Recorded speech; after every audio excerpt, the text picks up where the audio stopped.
अचानक वो विशाल सुनहरी मूर्ति भीड़ की ओर गिरने लगी। सबने रस्सियों को खींचने की पूरी कोशिश की, लेकिन तब तक बहुत देर हो चुकी थी। जैसे जैसे रस्सी खिंचती गई, मूर्ति और भी तेजी से नीचे गिरने लगी। नीचे खड़े मजदूर अपनी जान बचाकर भागने लगे। ठीक उसी समय मैंने रस्सी थामी और पूरी ताकत से खींची। अपने अकेले के दम पर मैंने उस मूर्ति को गिरने से रोक दिया। मजदूर तुरंत मदद के लिए वापस आए। मेरे नेतृत्व में सभी ने फिर से अपनी लय पकड़ ली और मूर्ति धीरे धीरे ऊपर उठने लगी। जब मूर्ति स्थिर हो गई तो मैंने एक गिरे हुए मजदूर को उठाकर खड़ा किया, लेकिन तभी मेरे चेहरे से नकाब फिसल गया। सब कुछ देख रहे थे। अगले ही पल पूरा मैदान पूर्व राजा के नाम बाहुबली से गूंज उठा। लोग उत्साह से पागल हो गए और देखते ही देखते उन्होंने मूर्ति को फिर से सीधा खड़ा कर दिया। उस रात राजा ने अपने सभी सैनिकों को इकट्ठा किया। वो जानना चाहता था कि सबसे पहले बाहुबली किसने पुकारा था।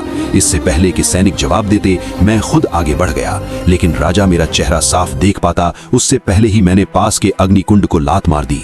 मेरी आंखों की वो तीखी चमक उसे बरसों पुराने किसी शख्स की याद दिला गई। अगले ही पल मैं खिड़की से बाहर कूद गया। मैं अपनी मां को बचाने के लिए चौक की ओर भागा, लेकिन महल के गार्डों ने मुझे घेर लिया। मैंने एक जंजीर पकड़ी और उन सबको धूल चटा दी। राजा ने खतरे का सायरन बजाने का आदेश दिया और अनगिनत सैनिक बाहर निकल आए। मैंने फुर्ती से एक रथ खींचा और अपनी मां को उस पर बिठाया। गार्डों ने दरवाजे पर भीषण आग लगा दी थी, पर उन्हें उम्मीद नहीं थी कि मैं सीधा लपटों को चीरते हुए निकल जाऊंगा, और इस तरह मैं महल से बच निकला। मुझे लगा कि मिशन पूरा हो गया, लेकिन छिपे हुए सैनिकों ने मुझ पर हमला किया और मुझे बेहोश कर दिया। जब मेरी आंख खुली तो मैंने देखा कि राजकुमार रानी को अपमानित कर रहा था। मेरे अंदर गुस्से का ज्वालामुखी फट पड़ा।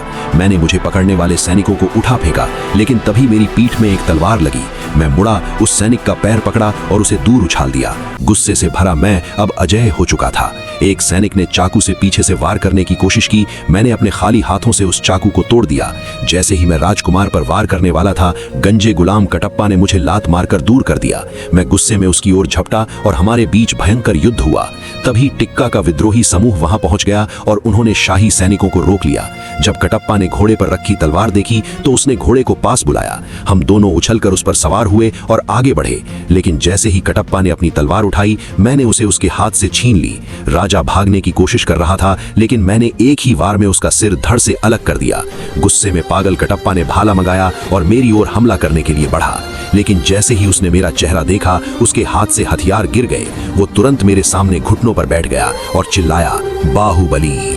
मुझे समझ नहीं आ रहा था कि क्या हो रहा है। तभी आसपास के सभी सैनिक घुटनों पर बैठ गए, यहाँ तक कि विद्रोहियों ने भी सिर झुका लिया।